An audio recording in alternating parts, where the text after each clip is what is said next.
So how are we going to start the episode this week? The same way we do every week, Pinky. Try to take over the world!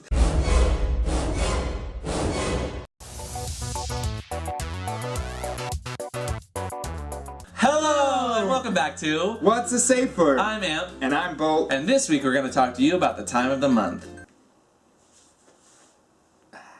Oh, not that time of the month. No, we're talking about Pride. Oh, yay! Different than what I expected. So what is Pride? There's a rock named after it in The Lion King. Gay Pride, or Pride Month, is about celebrating and recognizing and being a positive affirmation for the LGBT community. Oh. So not the Lion King at all. No. So Pride, as opposed to shame and social stigmas, is about the LGBT community and the celebrations that we have empowering ourselves. And it's all about the events that we throw during Pride Month, which is the month of June, which is this month, right now. Today. Happy Pride Month. Woo. Yes. In the 1950s and 60s, America was a very repressive place for all LGBT and gay activists. And the DSM actually considered homosexuality a mental disorder. Which it's clearly not. No. For some of us. Oh. I mean, you're kind of crazy, But but not about who you like because of your sexuality. no. You're just mental. In this context, the Daughters of Bilitis and Mattachine Society, hopefully I'm saying those right, were the earliest forms of these kinds of pride celebrations, and they were called annual reminders. And they were used to remind Americans that LGBT citizens didn't have basic human rights. This year in particular marks the 45th anniversary of the first Pride Parade, and the 46th anniversary of Stonewall, which is where Pride actually started. So what happened was, back in 1969, June 27th, more to be exact, a routine raid took place at Stonewall Inn, which was a gay bar in New York, Greenwich Village, actually. Yeah.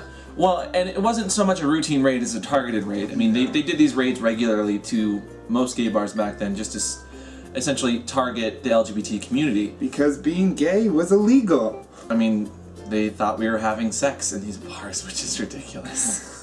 Who does that?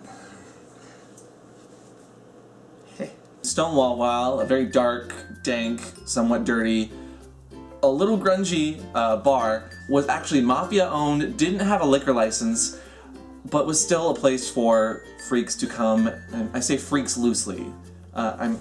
Me. When I say freaks, I mean people that owned who they were. Drag queens, drag kings, lesbians, gays, transgendered. It was a place where people could come and be themselves without that fear of people being judged. And while it started as a routine raid, it quickly got out of hand with people being, arrested. They were rushed out the door. And the gays and lesbians and LGBT in the bar actually set up a line in the bar to stop the police from essentially arresting people unlawfully, yeah. But people were hit, batons were thrown, drag queens' purses and wigs were flying. And as funny as that sounds, it was a very, very serious encounter. People were being unjustly, treated.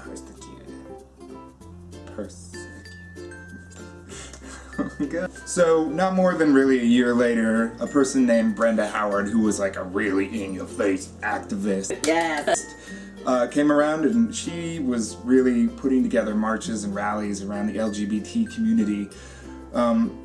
She started this parade a year later called the Christopher Street Day Rally, and it was to commemorate the Stonewall Inn riots that happened. Brenda Howard today is known as the Mother of Pride and was even credited with coining the term Pride for these celebrations and the month that we have. Good for her.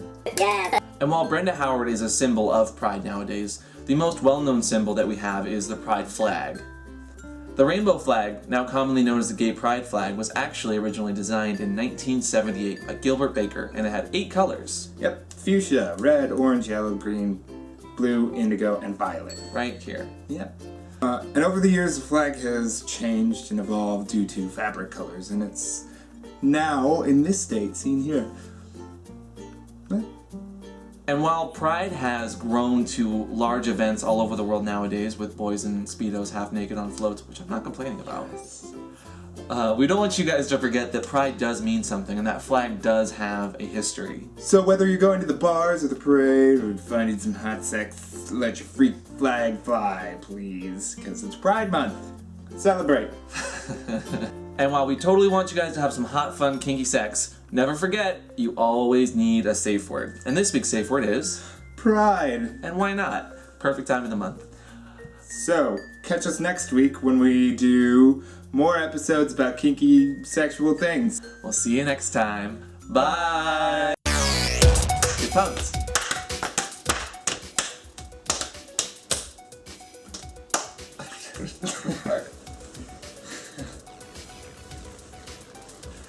Oh wow, I look really tan I'm tan. next to you. Yeah, I know.